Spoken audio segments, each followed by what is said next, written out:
جب تک کہ آپ اپنے بارے میں یہ محسوس نہیں کریں گے کہ آپ گنہگار ہیں۔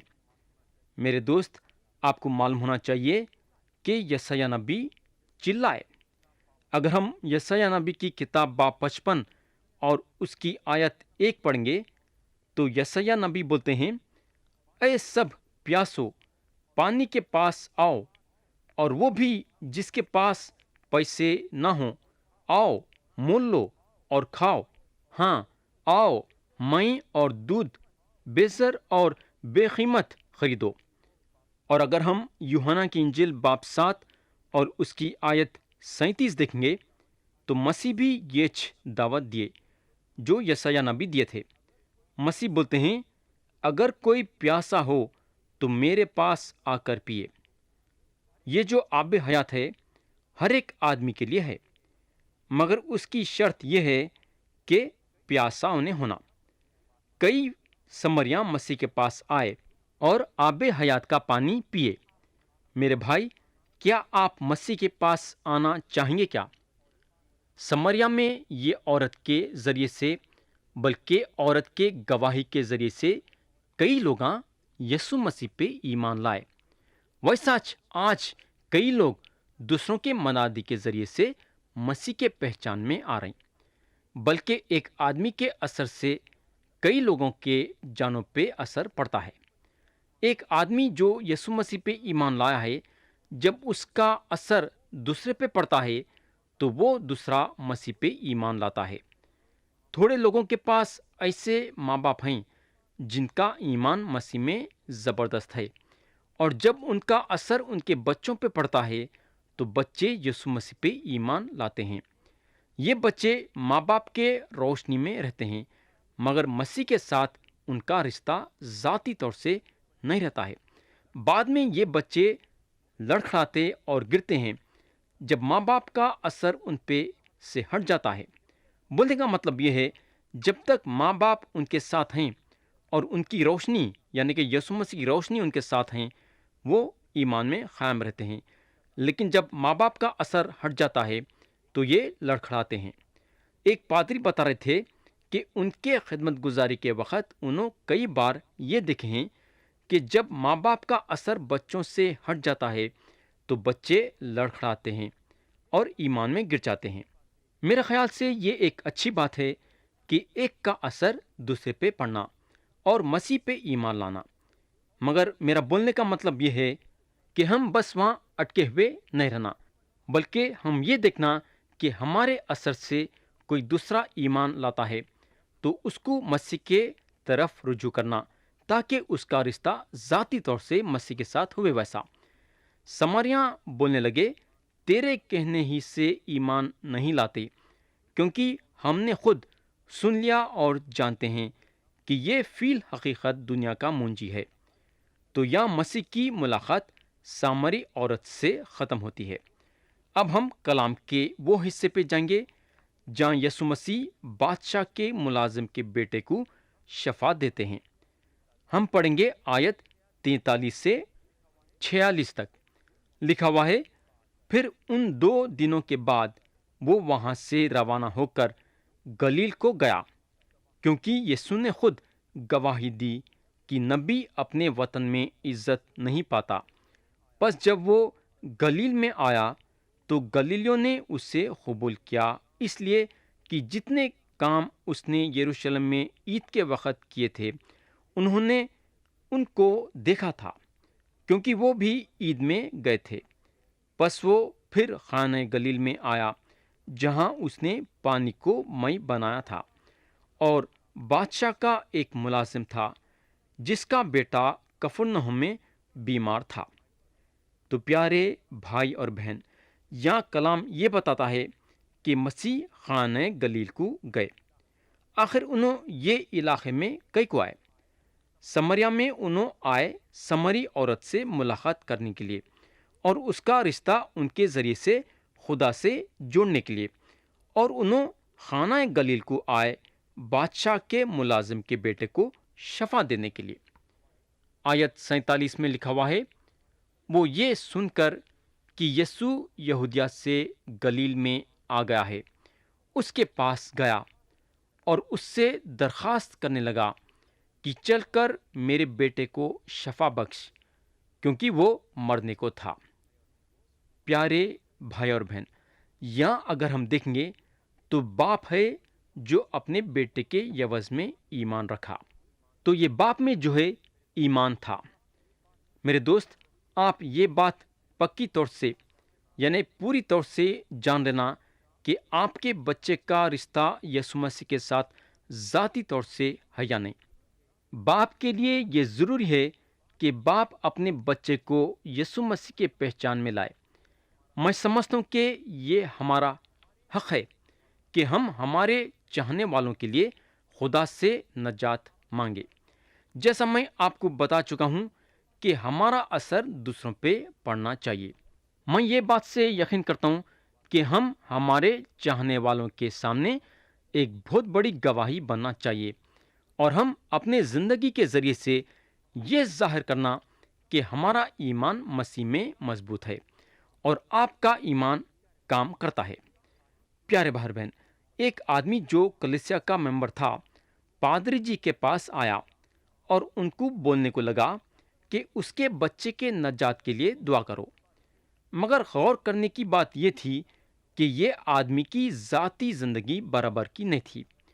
اس کا بچہ گھر سے نکل گیا تھا، اور میں یقین کرتا ہوں کہ بچے کا اس میں کوئی قصور نہیں تھا۔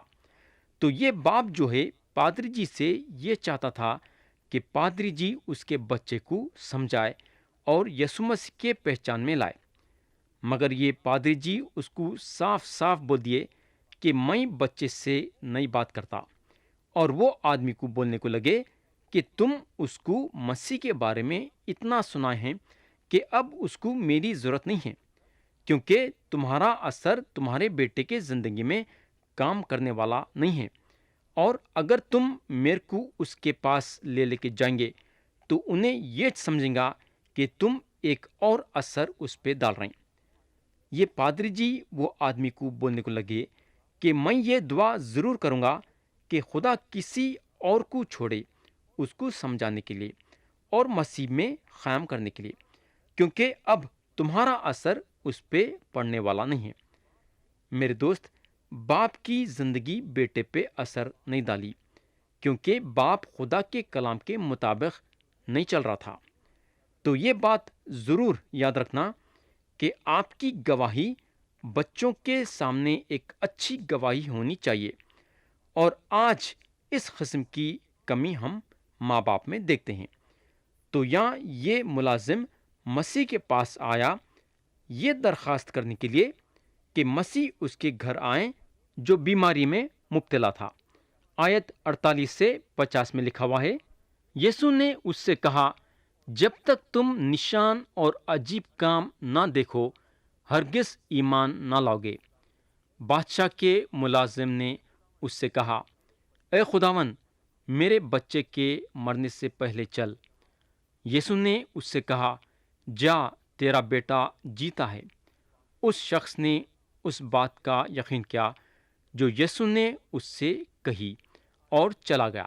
تو یہ آدمی یہ ظاہر کرا کہ انہیں صرف نشان اور عجیب کاموں میں اس کی دلچسپی نہیں ہے، بلکہ اس کی دلچسپی اس کے بیٹے میں ہے کہ اس کا بیٹا شفا پا جانا۔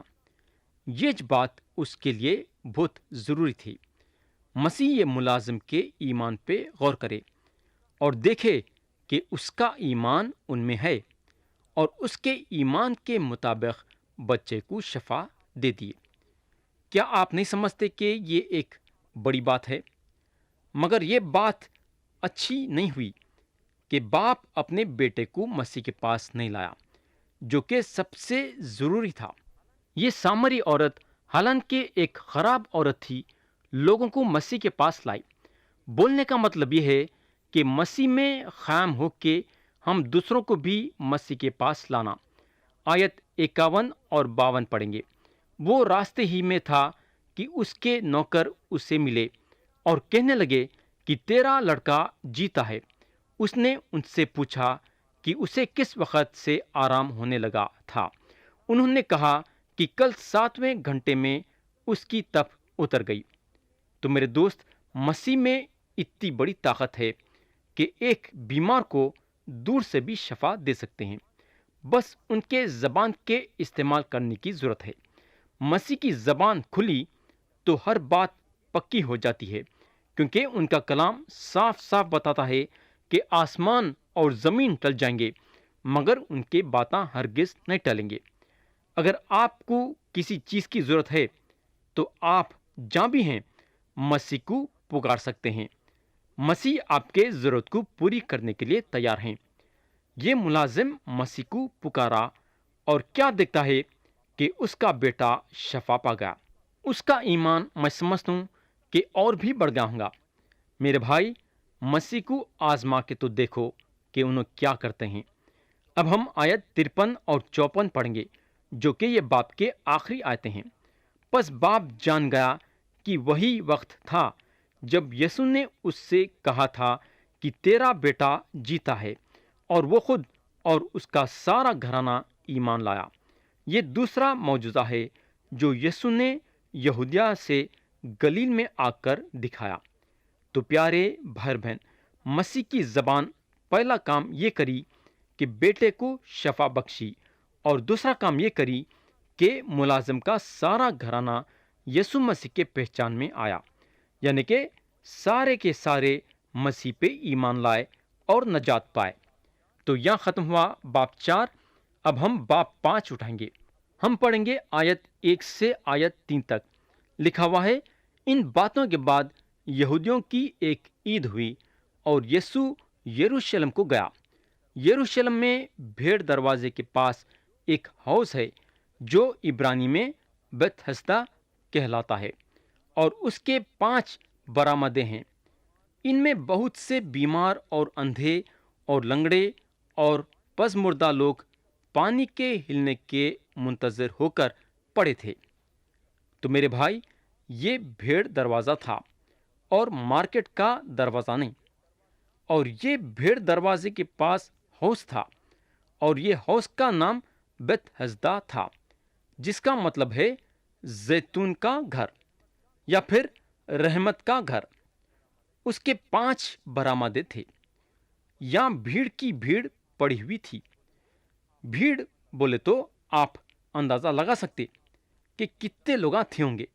ذرا سوچ کے دیکھو میرے بھائی، گننا مشکل کا کام ہے۔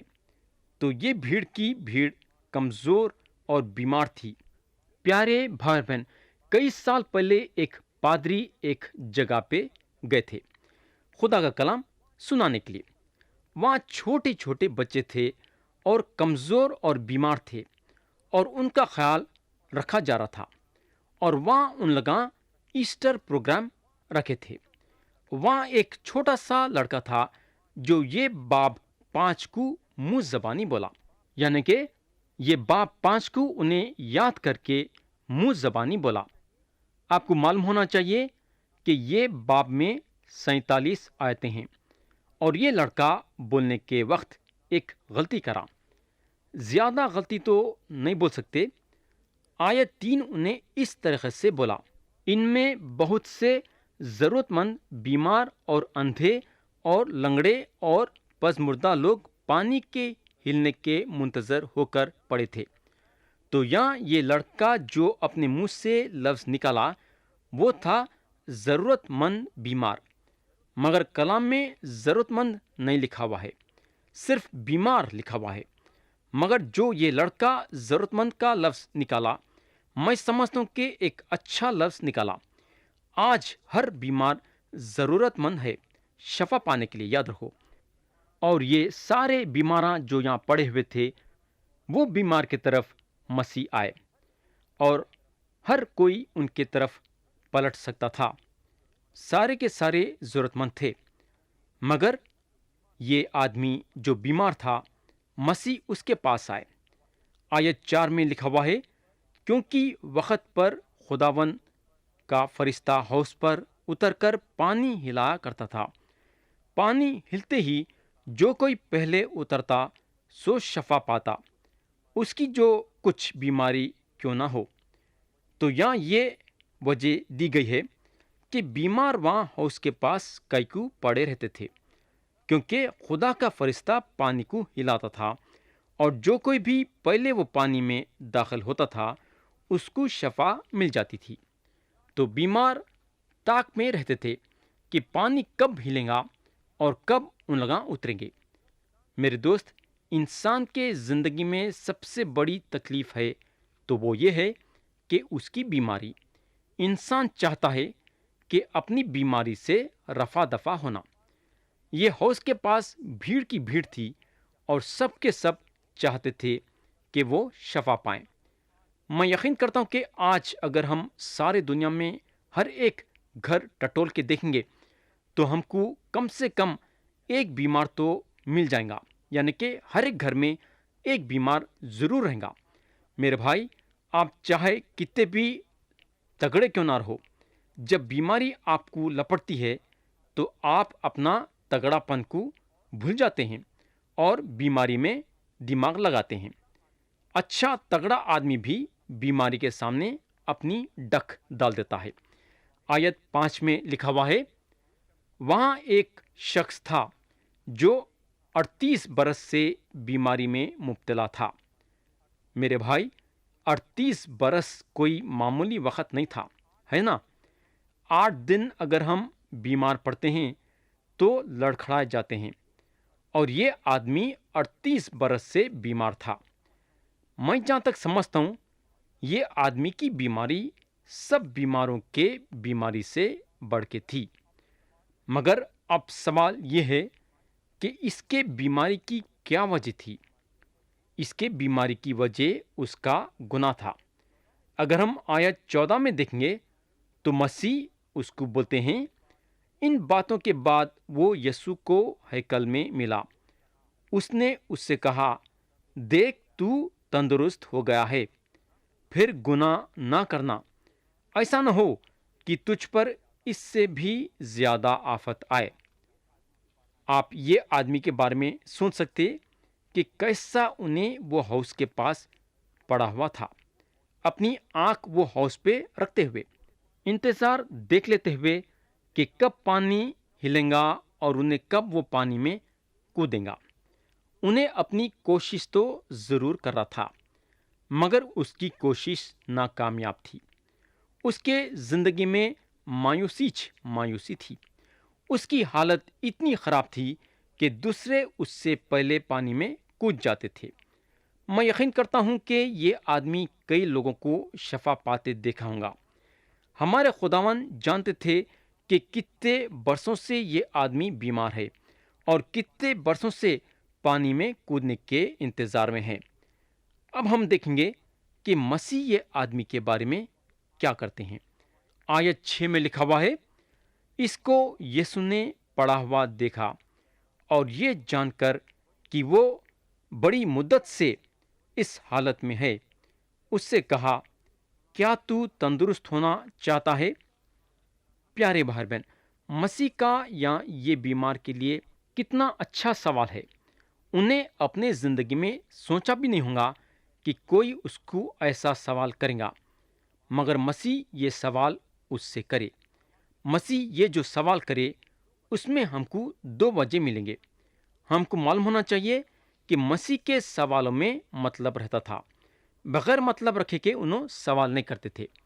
تو یا ہم کلام کو ختم کریں گے اور ہم آتے سو وقت پھر سے آیت 6 سے غور کرنا شروع کریں گے۔